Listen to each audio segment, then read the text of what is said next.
enterprise offices and the Design and Crafts Council of Ireland as well. So I'd be quite familiar with the challenges of creative enterprises. My background is I set up as a marketing freelancer in 2012. I moved from Dublin to Sligo as everyone else was moving elsewhere, and I was always a bit of a homebird. And I had, before that I had marketing roles in cultural organisations, and I moved back to Sligo and became a freelancer. So everyone was outsourcing their marketing at the time. They were getting rid of marketing managers, but they still needed to do marketing. So I was that go-between during the recession. I became a mentor and I managed small business marketing activities. And when I would go to meet people, I would talk to them about their social media strategy, and I would say all my buzzwords and everything, and I realised that they didn't have a social media strategy, let alone a marketing strategy, let alone a business plan. So I started to kind of row back on what I should be offering and how I could be working with clients, and I took up a Masters in Creative and Cultural Entrepreneurship in Trinity, which is a mouthful, and I finished that last year, and the Masters project that came out of that is Design Week. So that's a little before today. So the topic for what Orla has asked me to speak about today is online marketing tips and tricks to grow your online sales. And I'm going to start with the fundamentals of marketing, because these don't change whether you're online or offline. When I go to meet clients, I ask them, well, who is your market? Who are you targeting? And they're like, well, everybody. Sure, everybody's my market. I can sell to the world. Can't I do that through the internet? Can't you make that happen? And I kind of look at them, kind of going, okay, so who has been buying from you up to this point, or what type of person, or what type of disposable income do they have, or where are they based, or are they consumers, or are they business customers? So defining your audience is a really important first step to establishing your marketing strategy. Defining your channels is the next step. Anyone here on social media already? Your social media channels, what channels to use, whether it's Twitter, Facebook, Instagram, website, SEO. So there's that Ireland Online Marketing Plan that Anka shared earlier. There's probably layers and layers that could be added to that, of all of the different channels that could be supporting your marketing presence. It's important to focus on a couple rather than trying to spread yourself too thinly. A lot of people try to do 10 different social media channels, and it becomes impossible. Next, track your audience. Does anyone use any analytics or look at any kind of...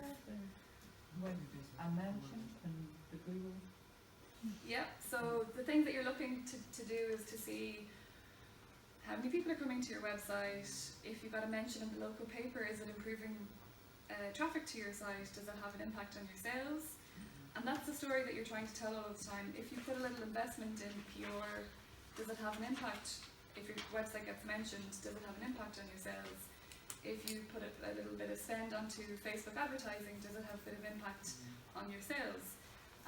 And over time, figuring out which channel is the most effective for you, and it'll be trial and error at the start. So other things you look for is email open rates. Does anyone have an email marketing campaign or MailChimp or anything like that? Okay. And do you track anything? Do you look at... I find no one in Ireland reads them. They're all read overseas. Okay, so your unless the tracking doesn't work in Ireland. Okay, so are your sales overseas then? Does that I convert it all here. And okay. the Facebook is good for post operation, so to speak. Okay. And people like to keep an eye on to say hello, and they're all pally. Yeah. But not for getting business. Very few. Okay. But it's good for post operation. Okay. Post operation. But that means you get more people in for like I teach hat making. Okay. So I get them through my website because it's in a really good spot. Okay. Facebook is just the follow-on. MailChimp is like, I don't know. It notifies people, but it's good for And can you see traffic on your website from MailChimp then? That's the story. Basically, what you're trying to show is, if I publish, who clicks how many times on a certain story? yeah, who clicks from MailChimp into your website, and then from that traffic, who has made a booking. Well, I haven't got that far. But that's no, and it takes a while to get that far. But that's what the story that we're trying to tell. I think The next step is to understand your audience. Do your audience like different colours at different times of the year? Do they like different offerings? Do they prefer when you do special offers? Using survey tools like Google Forms or SurveyMonkey, they're 2 free tools that you can use to ask questions. You can ask questions online through your social media, through your email marketing campaign, or even at events like this, networking opportunities. If you're at a trade show, get people to fill out a form and sign up to your email address, to your email campaign at the end of it by leaving their email address with you. And then important is to retain your audience. So that's all about customer loyalty. Do you go back to customers? Does anyone go back to customers that have purchased from you previously or bought a workshop from you previously? Do you go back to tell them that you're doing a similar workshop again? Are you able to segment that list of people and come back to them and say, hey, you guys are all at this event, you might be interested in this similar event over here. Loyalty competitions and email sign-ups. So we're always looking for, I guess, point of all of this is lead generation and customer loyalty. So lead generation is a lovely marketing term for a potential customer, and we're always looking for potential customers. And once somebody becomes a potential customer, we're then looking to retain them over a lifetime. So in terms of digital marketing, where this happens on social media is when somebody follows you, they've expressly said, I want to hear more about your offering, I want to hear about your product, or they have mentioned you online. So often people are looking for followers all of the time, but if you ever do a search on social media channels, especially Twitter or Instagram, where public search is much more open than Facebook, you can see some feedback from customers. They could have seen you at a Christmas fair, or they could have seen you in the local media and given you a positive mention. So there are people that have expressed an interest in you. Email sign-ups is also really important. More people buy from email than from social media. So if you develop a really strong email list, it will be what I call your gold. If you can cultivate that from the start of your business, when you're going to trade shows, when you're going to markets, when you're going to events like this, develop an email list. So, some people just have 200 or 300 people on their email list. Others have 3,000 or 4,000 that is cultivated over 10 years of business. But if that's one thing that you could take away from today, is to start that process and use social media channels to develop that. And then the next is visitors to your website, and these all lead to potential sales and return customers.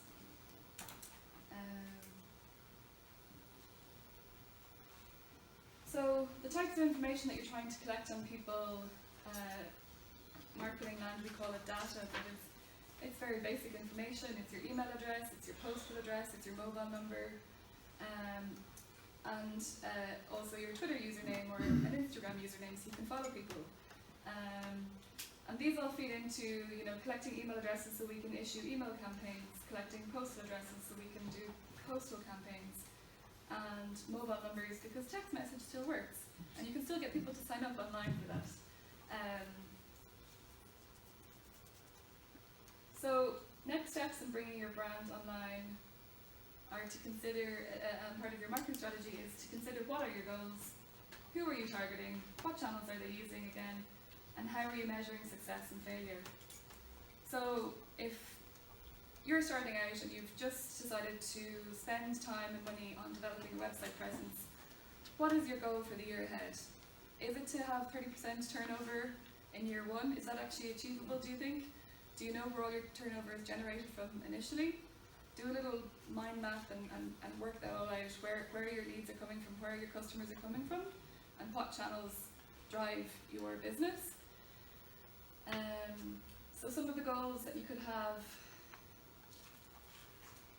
simple, launch a new website, attract 20% new customers through the site in year 1, set sale targets for each quarter and each year, set a traffic target to the website for each quarter or each year, and set social media targets or a lead target for each year or quarter. And that's kind of very tangible, analytical data ways to measure your marketing.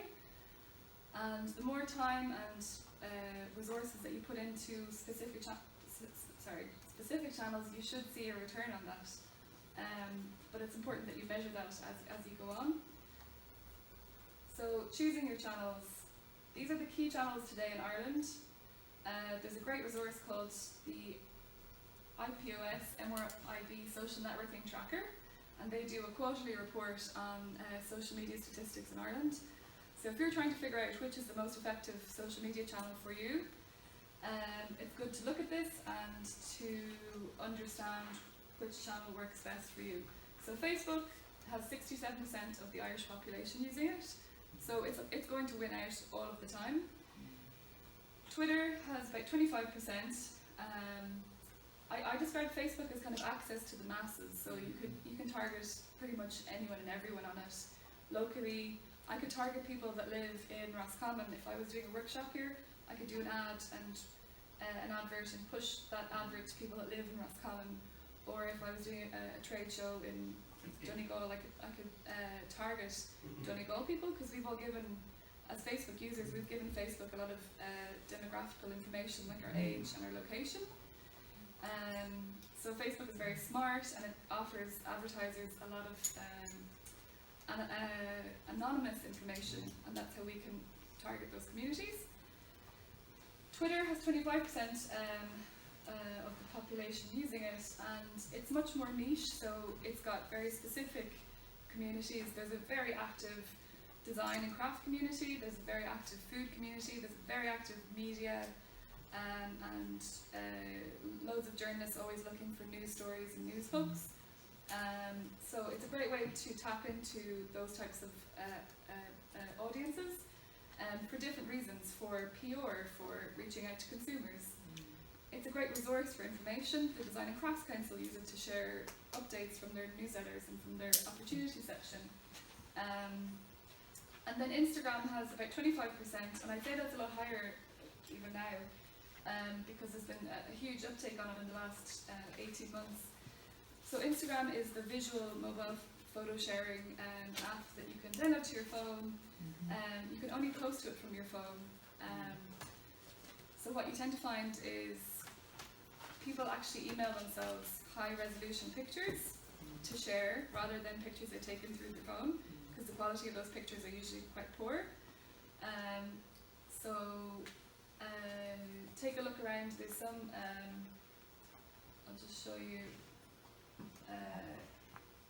This is a company called the Tweed Project. They are based in Galway, and they specialise in these beautiful contemporary tweed design. One of the founders runs the Arbia restaurant in Galway, and the other is a costume designer. And they use this is their Instagram account, and they use it to show off inspiration and things that kind of feed into who they are and what they do, and places they're going, or places that you can find their product. The next one I want to show you is Superfolk, who are based in Mayo, and they do these beautiful botanical illustrations and lovely homewares for lovers of the outdoors. That's how to describe it.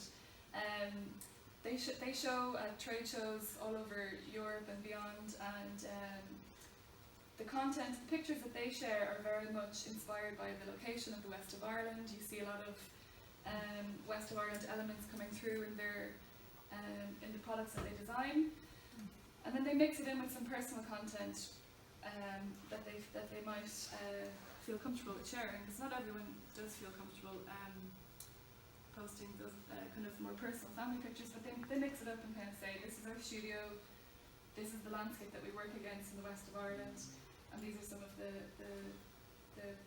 products that we produce. So if you look at this for the first time when you're looking at Instagram, this actually could be a shopfront. That actually could be a website. And what's coming down the line is that Instagram is going to have a buy now button very soon. So Instagram will become a shoppable platform. They want you to have an official business account and a business page, and they want you to have to pay to be seen by more. Yeah. So on Facebook business pages, when you post a piece of content, the organic reach is about 6%. So if you have 1,000 fans on your page, only 6% of those are actually going to see your content, unless you pay. Well, there's other ways around it. There's the Facebook algorithm, which I don't have a picture of here, but if you look up the EdgeRank, it is the formula that decides who sees your content based on how frequently you post and the engagement levels of your last piece of content. So if you're posting content and loads of people are liking it, commenting on it, or sharing it, because you've developed, you understand content and you understand what kind of pictures are really getting into people's minds. Facebook will give your future content higher ranking. This is specifically for business pages, and that's where you see a lot of people doing like and share competitions. That's a way to get around that, and it's there's pros and cons to doing that. It's mad. It's really important to own your customer base in some way. Do you think Instagram is a better way in terms of owning your customer base?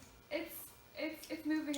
It's owned by Facebook, so they're going to develop the same types of scenarios, and they already are. They're introducing video content. There's so many ways to get around getting your content seen by more people. I'm going to keep going because I just have a lot to get through. So I just want to briefly touch on affordable website design. I did a workshop in Dublin 2 years ago now, and I met somebody. I started talking about Squarespace and how affordable it was, and it's like between 12 and 24 euros or 36 euros a month. It's drag and drop, which means the theme is there, there's a design there, all you have to do is upload your pictures to it and select where you want to move around things. You can't really mess it up. It's going to look okay.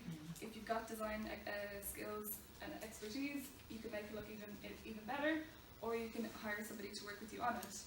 I met somebody who was paying 6,000 euros for a Squarespace website, and it was like a workshop scenario, and I couldn't really kind of pick my jaw off the floor. I was like, "You're paying what for what? Like 6,000 euros?" The customer didn't know what Squarespace actually was. It wasn't custom design. It wasn't custom built. I'm getting this Squarespace one for £6 grand. Yeah, and I was saying, well, you can pay 24 to 36 euros a month. But you to do all the work in the SEOs and tagging and everything yourself, There which was is a lot of time, which costs money. I can tell you there was not a lot of that done. No. Yeah, there was photography done, Yeah. and a nice layout, but not 6,000 I euros. presume that would be done for that. No, so and that's where it goes back to we're kind of led to. I'm the person in between the design and the business person, and I try to help creative enterprises find the best solution under their budget. Squarespace is a great resource. It's got loads of different templates to suit different types of businesses, from design businesses, and it's also e-commerce enabled. You can have a full website or just a landing page. It's a drag and drop design, so you can, as I said, upload your pictures and drop or move things around. Similar to Shopify, it's e-commerce enabled, so it's really important to check transaction fees. The more products you are going to sell through it, your transaction fees are lower. So if you sell only 6 products, I think the fee is around 2 or 3%, or 3 to 4%. Whereas if you go for a full-scale site, it's maybe you've got 25 products or more.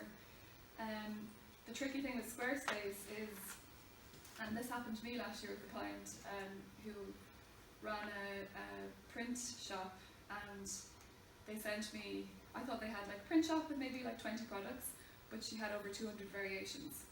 And Squarespace doesn't do variations very well, whereas Shopify does.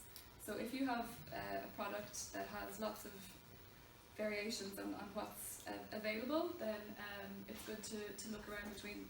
These are the most popular platforms for kind of DIY, starting out yourself. They both have clean, minimal design, and they're really popular with the creative enterprises.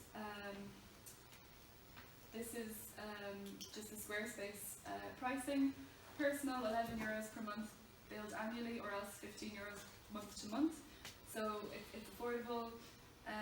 You can get the business version of that personal site, and then the store versions with full e-commerce sections that have better shipping facilities and lots more information available.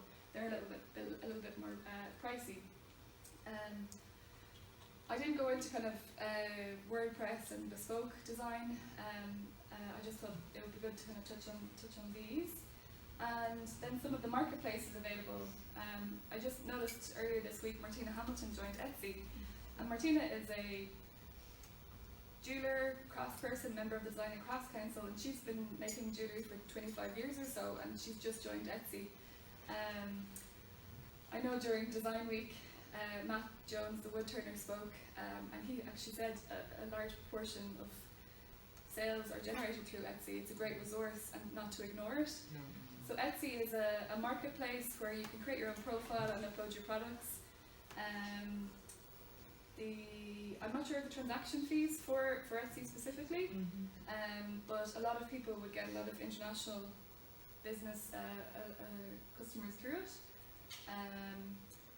There's another site called Society 6, and this is more suitable to maybe illustrators or printmakers or graphic designers. And this is where they basically buy in bulk bags and tote bags and pillows and shower curtains, and they apply your design to those products, and then they sell them through the marketplace, and they profile kind of like what's trending now. So you can create your own profile and upload your designs to that, and all of a sudden you can sell, shower curtains of your illustration, or pillowcases and things like that. So it's gaining a lot of popularity in Ireland.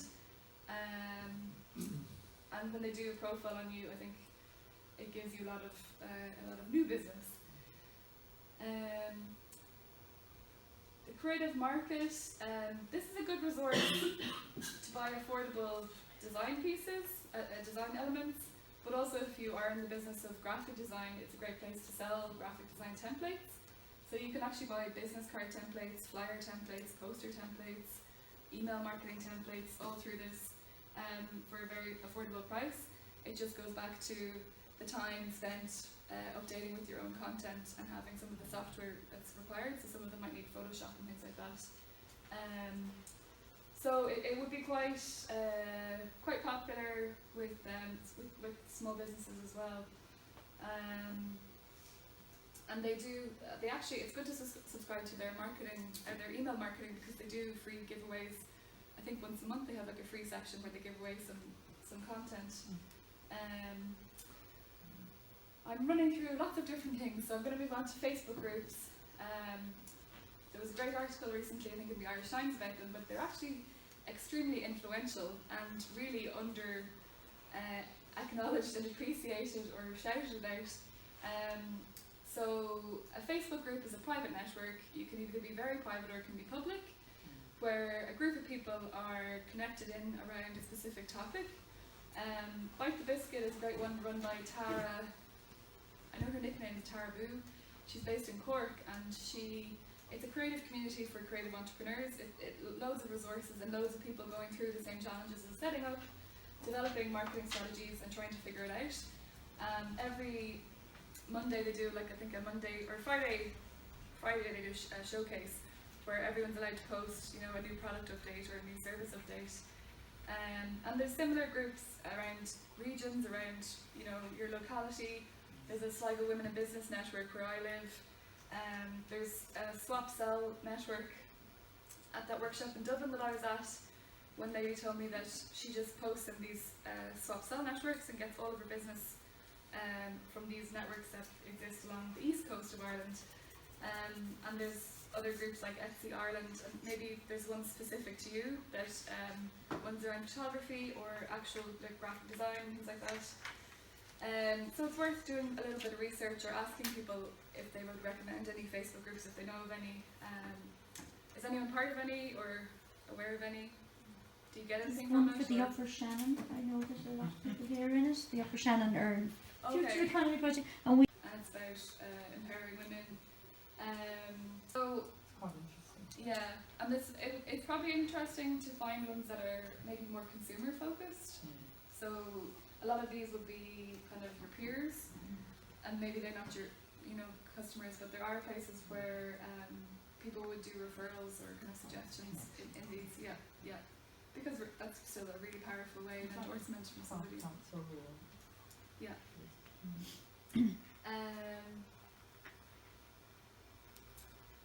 So just some marketing ideas to take things to the next step.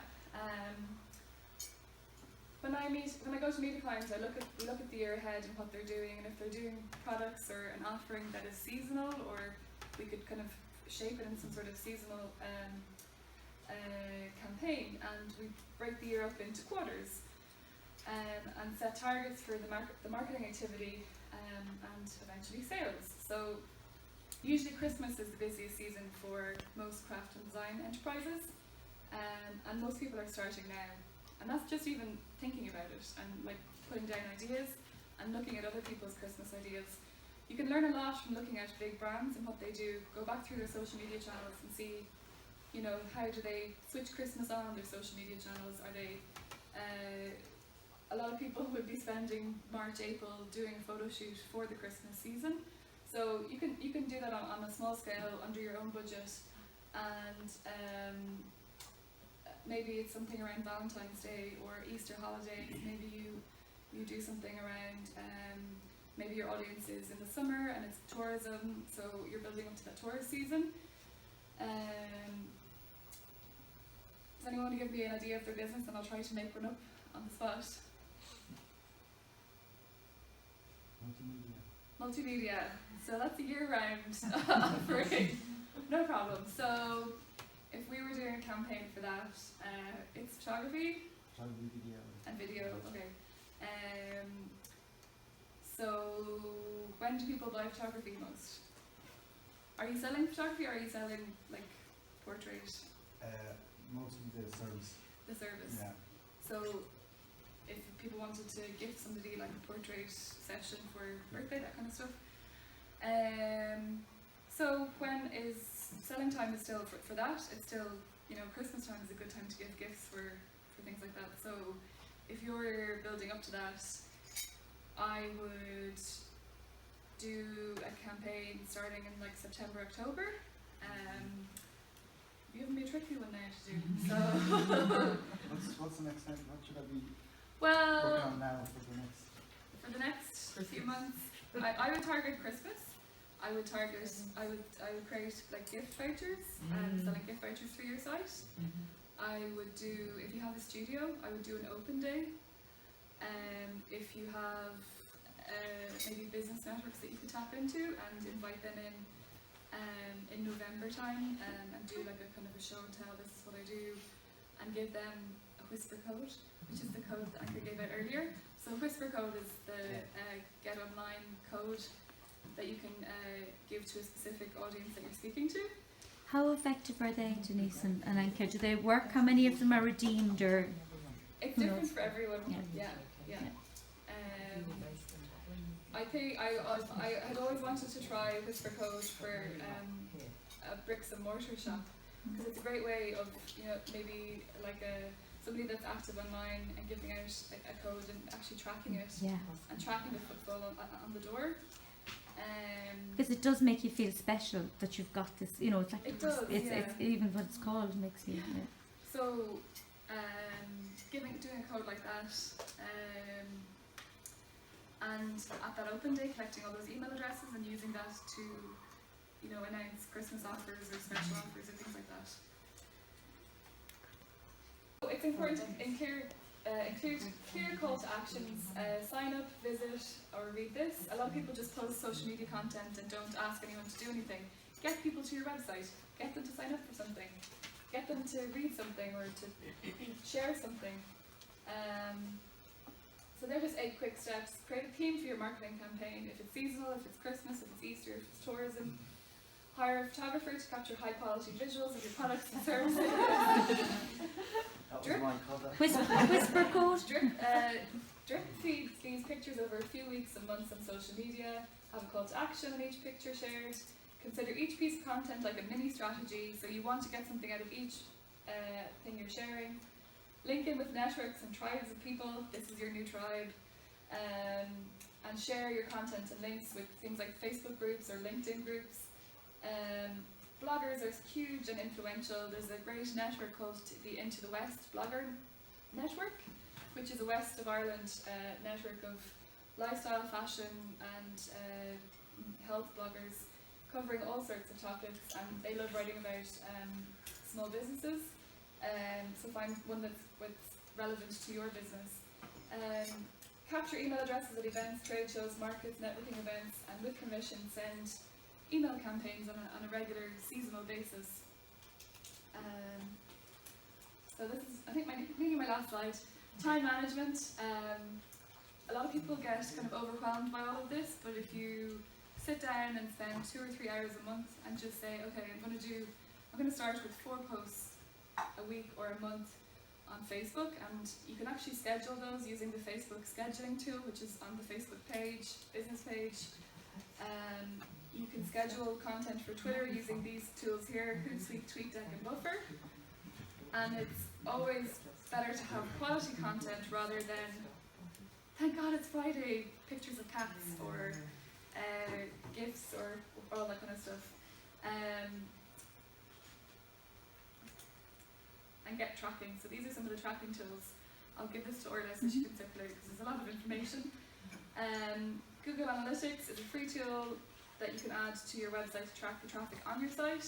Facebook Insights gives you a lot of anonymous information on people that like your Facebook business page. Twitter Analytics lets you track the reach of your tweets, how many people have seen them, and your followers, how influential your following on Twitter is. Pinterest Analytics analyzes your pins and your how often people use the pin it button on your website. And Instagram Business Tools share insights and business page. Sorry, don't know what I was doing there.